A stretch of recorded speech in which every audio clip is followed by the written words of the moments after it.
Hola, ¿qué tal amigos, amigas? ¿Cómo están? Bienvenidos a Proyecto Apocalipsis. Agradecidos a Dios de poder encontrarnos una nueva semana para seguir recorriendo las páginas de la Biblia en nuestro camino que comenzamos hace mucho, allí en Génesis 1, el cual vamos avanzando todos los viernes. Hoy estamos cerrando el estudio del primer libro de Crónicas. Tenemos 2 episodios anteriores que ya hablamos de este libro. El primero que titulamos Identidad y Propósito y el de la semana pasada que habíamos titulado La Promesa. El título que elegimos para el tema de hoy es El Llamado, ¿no? Y con este tercer tema del primer libro de Crónicas vamos a dar un cierre a este libro. Recordamos que muchas de las historias que están en el libro de Crónicas son historias que ya vimos cuando estudiamos los libros de Reyes, tanto primer como segundo libro de Reyes. Por eso, Crónicas lo estamos viendo bajo una perspectiva diferente. La perspectiva bajo la cual estamos estudiando el libro es la siguiente. El libro de Crónicas fue escrito por Esdras, ¿no? Esdras, que por mandato de Dios, por inspiración de Dios, le escribe al pueblo del Señor que estaba volviendo a Jerusalén después de haber estado 70 años como cautivos en Babilonia. Ese pueblo vuelve a Jerusalén, tenían una tarea, reconstruir la ciudad, reconstruir también el templo, y en ese contexto Esdras les entrega este primer libro de Crónicas, que tiene, por supuesto, además de ese propósito para ese momento, tiene también enseñanzas y propósitos de Dios para nosotros hoy, ¿no? Más de 2000 años después de que haya sido escrito, 2400 años, 2500 años de que haya sido escrito, nos llega hoy a nosotros y también podemos sacar lecciones, ¿no? Que eso es lo que queremos hacer al repasar el episodio de hoy, que va a estar basado desde el capítulo 18 hasta el 29. Primer libro de Crónicas entonces, capítulo 18, repito el título, El Llamado, y en realidad vamos a ver 8 llamados que Dios le hace a su pueblo en ese momento, pero que también nos hace a nosotros. Si tomamos una aplicación espiritual de estos eventos, son 8 llamados que podemos recibir de parte de Dios y que van a ser muy importantes para nuestra vida espiritual, ¿no? Para nuestra comunión con Dios, para nuestro conocimiento y nuestra relación con Dios. El capítulo 18 del primer libro de Reyes habla de varias victorias de David. Está recordando las proezas del rey David. Allí Esdras, el autor de este libro, le escribe a esta gente que estaba de vuelta en Jerusalén con una gran tarea por delante de reconstruir, y lo que hace es recordarle las proezas de David. Les recuerda las batallas, ¿no? Y les recuerda cómo David venció a enemigos de su pueblo, como los filisteos, como los de Moab, como los sirios. Y bien podríamos tomar como resumen lo que dice el versículo 6 en la última parte del capítulo 18. Ahí afirma que el Señor daba la victoria a David donde quiera que iba. ¿Cuál es el primer llamado que Dios le hace a sus hijos que volvían a Jerusalén? Es un llamado a confiar en Él, ¿no? Dios es el que le dio la victoria a David. Eso le escribe Esdras para animarlos. Tenían una gran tarea por delante, seguramente tendrían muchos obstáculos por delante. Recordándole las hazañas de David, lo que Esdras les está transmitiendo es: tenemos que confiar en Dios. Dios da la victoria y les recuerda todas estas batallas. Iban a venir enemigos, mientras ellos tenían que reconstruir Jerusalén, iban a venir enemigos con la intención de impedir esa tarea. Qué bueno recordar las hazañas de David y cómo no fueron hazañas humanas, sino que fue Dios quien le dio la victoria, como lo afirma en este texto. El llamado a confiar en Dios. Y ese, queridos amigos y amigas, es el primer llamado que quiero compartir con ustedes, ¿no? Que lo traigamos hoy a nuestros días y pensemos que Dios nos hace el mismo llamado, a confiar en Él. Tenemos batallas por delante, tenemos enemigos externos e internos, ¿no? A veces son más difíciles los internos. Tenemos enemigos externos e internos que vencer. Y Dios nos da la victoria, Dios quiere darnos la victoria, tenemos que confiar en Él. Ese es el primer llamado. Si seguimos avanzando, nos vamos a ir al versículo 11 y nos cuenta lo que hizo David después de haber vencido a varios de esos pueblos, muchos de los cuales pasaron a ser tributarios del rey David. Y el versículo 11 dice que el rey David, todo eso que había recibido, todo ese oro, toda esa plata que muchos de esos pueblos conquistados le tributaban, el 11 dice, el rey David los dedicó al Señor, con la plata y el oro que había tomado de todas las naciones, de Edom, Moab, Amón, de los filisteos y de Amalec. Y acá lo que vemos es un llamado a dedicar la victoria o los frutos de la victoria, dedicárselos a Dios. Porque eso fue lo que hizo David. David venció a sus enemigos. Esos enemigos que lo querían aniquilar, al final terminaron siendo tributarios de él, le pagaban plata, le pagaban oro, y David lo que hizo fue ese oro y esa plata dedicarlos a Dios, ponerlo en manos de Dios, como diciendo, Señor, la victoria no es mía, la victoria es tuya. Qué lindo que recién hablábamos, ¿no?, de ese primer llamado a confiar en Dios para librar las batallas. Qué lindo es que cuando Dios nos da la victoria, esa victoria podamos dedicarla a Dios, ¿no? Agradeciéndole, dándole la honra, dándole el mérito, dando testimonio, cosas que van inclusive más allá de lo meramente material, ¿no? Pero dedicar a Dios, dedicar ese triunfo y esa victoria a Dios, poniéndonos a disposición de Él. Dios me ayudó, Dios me dio una victoria, bueno, soy un instrumento de Dios ahora para ayudar a otra persona. Es una manera también de dedicar esa victoria a Dios. Ese fue el segundo llamado, ¿no?, que vimos aquí y que creo que es totalmente aplicable para nosotros. Vamos al tercero. Les conté que son 8 lo que hemos marcado en nuestro estudio de estos capítulos. Capítulo 19, primer libro de Crónicas estamos, capítulo 19, en el verso... vamos a leer capítulo 20, versículo 4. Capítulo 20, versículo 4. Allí dice, después se libró una batalla contra los filisteos de Geser. También dice en el versículo 5 que otra guerra se levantó contra los filisteos. Y en el 6 dice que volvió a haber guerra en Gat, donde había un hombre de gran estatura, descendiente de los gigantes. Acá, en estos textos, se describe, recordemos que es Esdras, ¿no?, escribiéndole a los que habían vuelto después de 70 años a Jerusalén, les está recordando las hazañas de David, y en este caso puntual les recuerda que David tuvo que enfrentar gigantes. No se refiere a Goliat, ¿no?, el famoso gigante, sino que se refiere a muchos otros gigantes que tuvieron que enfrentar. Y acá en Gat la Biblia la describe como una tierra donde había gente de gran estatura, gente muy fornida, muy preparada para la guerra, y los describe como gigantes, ¿no? El llamado que acá Esdras le hace a los que estaban por emprender esa tarea de reconstrucción de Jerusalén es, muchachos, ustedes también van a tener que enfrentar gigantes, ¿no? Porque cuando uno quiere reconstruir algo, cuando uno quiere reedificar algo, tiene que enfrentar, entre comillas, gigantes. Nosotros cada día enfrentamos gigantes. Cuando queremos edificar, cuando queremos construir, hay gigantes que vencer. De vuelta, ¿no? Así como decíamos en el primer punto, quizás gigantes externos o a lo mejor gigantes internos, ¿no? Esa gran batalla que tenemos contra nosotros mismos, contra nuestras tendencias. Gigantes externos o gigantes internos. Y a veces uno se siente chiquitito frente a esos gigantes, ¿no? A veces uno se siente chiquito frente a ese enemigo y lo ve como un gigante. Bueno, acá Esdras le recuerda al pueblo cómo David, por la gracia de Dios, venció a los gigantes, y el mensaje es, ustedes también pueden. Y el mensaje, 2000 y pico de años después, para nosotros es, ustedes con la ayuda de Dios también pueden enfrentar y vencer a esos gigantes.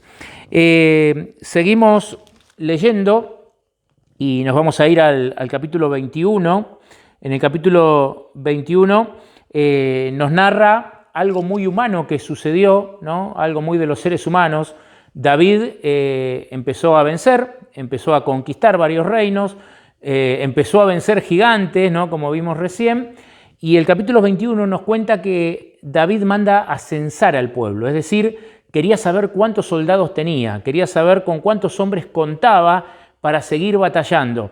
Y acá David peca contra Dios, porque se olvida que el que le estaba dando la victoria, que el que le estaba dando el éxito era Dios, y empieza a mirar un poco a ver sus propias fuerzas, ¿no? Lo que él tenía a su disposición.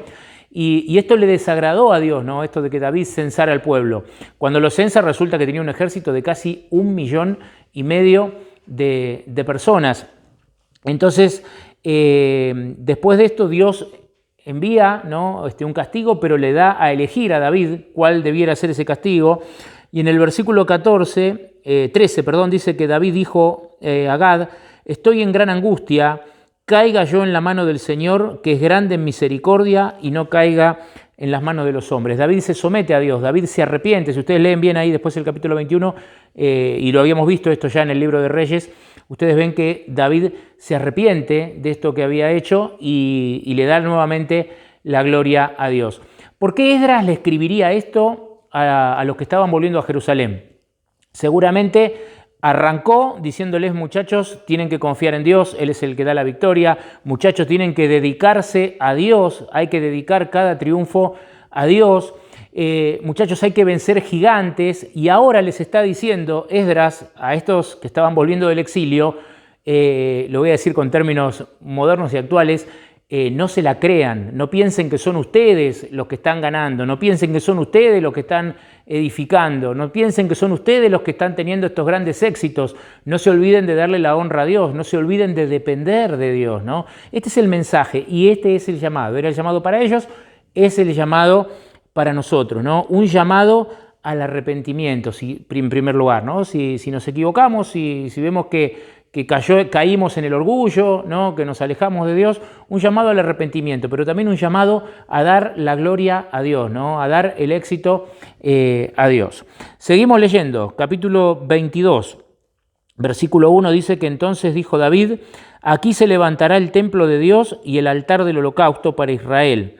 Después David mandó reunir a los extranjeros que vivían en Israel y de ellos señaló canteros que labrasen piedras para edificar el templo de Dios. Y acá lo que Esdras está haciendo es transmitirle al pueblo: hay enemigos que vencer, hay gigantes que vencer, no tenemos que caer en el orgullo, tenemos que dedicar los triunfos a Dios, pero también tenemos un templo que edificar, tenemos que edificar, ¿no? Nosotros tenemos que dedicarnos a edificar. Hay un dicho que se conoce, ¿no? en la actualidad, que dice: a Dios rogando, ¿no? Y ustedes seguramente lo completarán en su casa, ¿no? El dicho, o en el lugar donde nos estén escuchando, pero lo cierto es que acá encontramos en el capítulo 22 un llamado a edificar, y hoy Dios nos llama a edificar. Vivimos en un mundo donde lamentablemente hay mucha gente dedicada a destruir, ¿no? Hay mucha gente dedicada a romper. Porque el pecado es destrucción, ¿no? El pecado es arruinar, el pecado es derribar. Dios nos llama a edificar. Así como lo llamaba a ellos, Dios nos llama también a nosotros a edificar, a hacer cosas positivas, ¿no? A hacer nuestra parte confiando en Dios, a ser instrumentos en las manos de Dios y siempre edificando. El cristiano siempre edifica. A veces uno dice: ¿cómo sé si esto o aquello proviene de Dios o no proviene? Todo lo que proviene de Dios es para edificación, todo lo que proviene del otro lado es para destrucción, ¿no? Eso es algo que podemos tener siempre en cuenta. Vamos a avanzar y nos vamos a ir un poco más hacia el capítulo 23, ¿no? En este caso, donde nos encontramos con David organizando a los levitas. Allí los describe, ¿no? Yo tengo el título aquí en mi Biblia: David organiza a los levitas. En el capítulo 24 dice organización de los sacerdotes. En el capítulo 25 los músicos y los cantores. En el capítulo 26 los porteros del templo. Estoy leyendo los títulos, ¿no? que tengo de cada capítulo. Los tesoreros del templo. Los oficiales y jueces. Y en el 27 dice organización civil y militar, jefes de tribus, otros servidores. ¿Cuál es el llamado que encontramos aquí? El llamado que encontramos es el llamado a trabajar de manera organizada, ¿no? Y esto es lo que al ser humano muchas veces le cuesta. Acá Esdras que le está, permítame insistir con esto porque no quiero que perdamos el foco, ¿no? Esdras que le está escribiendo primeramente a los que habían vuelto del exilio, que tenían por delante la tarea de reedificar Jerusalén, que era todo ruinas, de edificar el templo, que no había quedado nada. A los que estaban ante esa inmensa tarea, Dios a través de Esdras le está diciendo, muchachos, hay que organizarse, ¿no? Y entonces, ¿qué hace? Esdras les recuerda lo que había hecho David en su momento, que es lo que está aquí en estos capítulos. Dice, mire, David en su momento puso gente para ministrar en el templo, puso cantores, puso porteros, puso jueces, puso tesoreros, ¿no? Y está dando distintas tareas, que es lo que encontramos en estos versículos, en estos capítulos, distintas tareas a distintas personas para llevar adelante un trabajo organizado, ¿no? Y Dios nos llama a trabajar de manera organizada, en todo ámbito, en el ámbito que ustedes lo quieran aplicar. Esto es importante, porque no porque confiemos en Dios o porque sepamos que Dios es el que da la victoria, significa que tenemos que ser desorganizados o no tenemos que planificar nada. Dios no actúa de esa manera, ¿no? Dios pone a disposición del ser humano su poder, su ayuda, pero también la sabiduría, ¿no? Dios nos da la sabiduría para organizarnos, para planificar, para distribuir responsabilidades, y acá lo vemos claramente en estos capítulos. Nos quedan dos más por considerar. Capítulo 28, dos llamados más, ¿no? Capítulo 28 tiene por título David alienta a Salomón, ¿no? Y podemos sintetizar en lo que dice el versículo 20. Además, David dijo a su hijo Salomón, anímate, esfuérzate y ejecuta la obra. No temas ni desmayes, porque Dios el Señor mi Dios estará contigo. No te dejará ni te desamparará, para que acabes toda la obra para el servicio del templo del Señor. ¿Qué les está recordando Esdras acá a los que volvían del exilio? Les está recordando que David lo animó a su hijo Salomón en esta obra y le cita textual, ¿no? Dice, David dijo a su hijo Salomón, anímate, esfuérzate, ejercita la obra. Es decir, que el llamado, el séptimo llamado que tenemos acá, es un llamado a dar ánimo, ¿no? Cuando uno tiene que hacer un emprendimiento, cuando uno tiene que hacer un trabajo, cuando uno tiene que hacer un proyecto, una obra, lo que sea, qué importante es tener a alguien que dé ánimo, ¿no? Imagínense que tener que llevar adelante cualquier proyecto, cualquier trabajo, y que todos tirasen, ¿no?, en ese grupo para abajo, que no haya nadie con una palabra de ánimo, con una palabra de aliento. Acá Esdras les recuerda cómo ante semejante desafío que tenía por delante, David animó a su hijo Salomón. Y ahora Esdras estaba animando a este pueblo. Como dijimos la semana pasada, este pueblo que recibe el libro de Crónicas miraba a su alrededor y veía ruinas nada más, ¿no? Veía ruinas.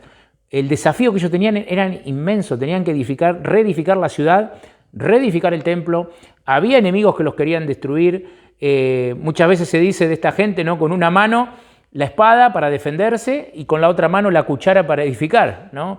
Esta gente necesitaba ánimo y eso es lo que hace Dios a través de Esdras dándole este mensaje y recordándoles lo de David a Salomón. Tengan ánimo, ¿no? Anímense. Y esto es lo que Dios también hoy nos dice a nosotros. Nosotros también, como también dijimos la semana pasada, vivimos en un mundo que está en ruinas, en un mundo que hay enemigos por doquier, enemigos afuera, adentro, donde hay problemas, donde hay dificultades, donde hay crisis, donde hay catástrofes. Qué importante que podamos tener ánimo. La Biblia, una de las cosas más hermosas que hace es recordarnos constantemente las promesas de Dios para nosotros y a través de esas promesas nos da ánimo, ¿no? Cuando todo parece oscuro, la Biblia ilumina. La Biblia es esa, ahí está la famosa frase, ¿no? La Biblia es esa luz en el camino, ¿no? Esa luz que ilumina, esa lámpara que da luz, que nos muestra un sendero que muchas veces puede ser angosto, pero sendero al fin y que nos lleva a un futuro glorioso, aún en medio de todas las cosas que podamos ver a nuestro alrededor. Por eso, si queremos colaborar con Dios, ¿no?, en esta tarea de dar y de llevar ánimo a otras personas, qué importante es que estudiemos la Biblia, qué importante es que busquemos a Dios en la Biblia, que confiemos en sus promesas y que las compartamos, ¿no? Qué lindo a veces recibir un mensajito de ánimo. Hoy tenemos la ventaja, ¿no? Tiene muchas desventajas por un lado, pero tiene muchas ventajas por otro, la tecnología. Un mensajito, un llamado, ¿A quién no le gusta recibir palabras de ánimo, ¿no? Así que los invito también a que podamos hacer nuestro este llamado. Y finalmente, el octavo llamado lo vamos a encontrar en el capítulo 29, que es el último del primer libro de Crónicas, versículo 11, dice: Señor, tuya es la magnificencia, el poder y la gloria, la victoria y el honor, porque todo lo que está en los cielos y en la tierra es tuyo. Tuyo, Señor, es el reino, tú eres excelso y soberano sobre todos. Las riquezas y la gloria proceden de ti, y tú dominas sobre todos. En tu mano está la fuerza y el poder, y en tu mano está engrandecer y dar poder a todos. Acá estas palabras son de David. Lo que Esdras está haciendo es repetírsela a esta gente, ¿no? Y a través de ellos también este mensaje nos llega hoy a nosotros, ¿no? Por inspiración de Dios, estas palabras nos llegan a nosotros. ¿Y cuál es este último llamado que encontramos?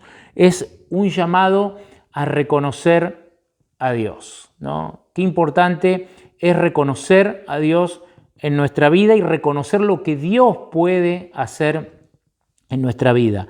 Por eso, qué lindas estas palabras con las que empieza, ¿no? El versículo 11, Señor, tuya es la magnificencia, el poder, la gloria, la victoria, el honor. Es un reconocimiento de que todo esto proviene únicamente de Dios. Más allá de que tenemos que ser instrumentos disponibles, ponernos a edificar, hacerlo de manera organizada, esa es la parte que Dios le pide al ser humano, pero Dios es quien dirige esa obra, ¿no? Y Dios es quien da la victoria, quien da el éxito, y qué lindo que el ser humano pueda trabajar en sociedad con Dios, y al final de día, cuando la obra está concluida, cuando llegan los frutos, reconocer que eso no fue meramente un sacrificio de uno, un esfuerzo de uno, sino que hay un Dios que nos da la vida, hay un Dios que nos da las oportunidades, hay un Dios que nos da la fuerza. Qué lindo es poder reconocer eso, ¿no? Así que ese es el octavo llamado. Y fíjense cómo termina, más allá de estos 8 llamados, fíjense cómo termina el libro, cómo termina el mensaje de Esdras a estos que volvían del exilio. A partir del versículo 26 dice: Así reinó David, hijo de Isaí, sobre todo Israel. 7 años reinó en Hebrón y 33 años en Jerusalén. En total reinó 40 años sobre Israel. Y murió en buena vejez, lleno de días, de riqueza y de gloria, y en su lugar reinó su hijo Salomón. Así reinó David. Esa es la frase que elige para terminar el libro Esdras, ¿no? Así reinó David. A esos que tenían el enorme desafío de reedificar Jerusalén, les dice: así reinó David. Imítenlo, hagan lo mismo, ¿no? Tomando la perspectiva, ¿no?, de estudio que compartimos hoy, hagan suyo estos llamados, hagan los suyos, hagan de la misma manera, sigan el ejemplo. Bueno, y eso es lo que transmite la Escritura para nosotros, porque la Biblia es un libro actual, la Biblia es un libro que recopila, ¿no?, muchas enseñanzas, muchas historias, muchos diálogos, muchas situaciones, pero es un libro eterno porque es la palabra de Dios, ¿no? Y los principios que encontramos en la Biblia son eternos, son para todos los tiempos, exceden las edades, exceden el contexto cultural, es para todos, ¿no? Y hoy creo que Dios nos ha hablado, ¿no?, a través de esta historia también a nosotros, nos ha hecho estos llamados también a nosotros. Oremos en esta semana para que Dios nos ayude a responder positivamente a estas enseñanzas. Como siempre, les quiero agradecer que nos hayan acompañado. Gracias a todos los que comparten los videos, a los que le dan un me gusta. Todo eso sirve para que podamos llegar a mayor cantidad de personas, para que los videos se vean más y para que podamos llegar a mayor cantidad de personas con el único propósito de estudiar la Biblia, ¿no?, de recorrerla de tapa a tapa. Empezamos en Génesis, queremos llegar hasta el Apocalipsis y lo queremos hacer junto a ustedes y las personas que ustedes puedan invitar a sumarse. No se olvide que tienen todos los videos desde Génesis 1 en nuestro canal, están todos los videos Si no vieron alguno, pueden buscarlo. Están todas las historias desde Génesis 1 hasta la finalización de hoy con el primer libro de Crónicas. Los esperamos, Dios mediante, en 7 días para comenzar el estudio del segundo libro de Crónicas, ¿no? Porque Crónicas es uno de esos libros que tiene 1 y 2, ¿no? Así que los esperamos, Dios mediante, la próxima semana. Que les vaya bien, que tengan una bonita semana con muchas bendiciones.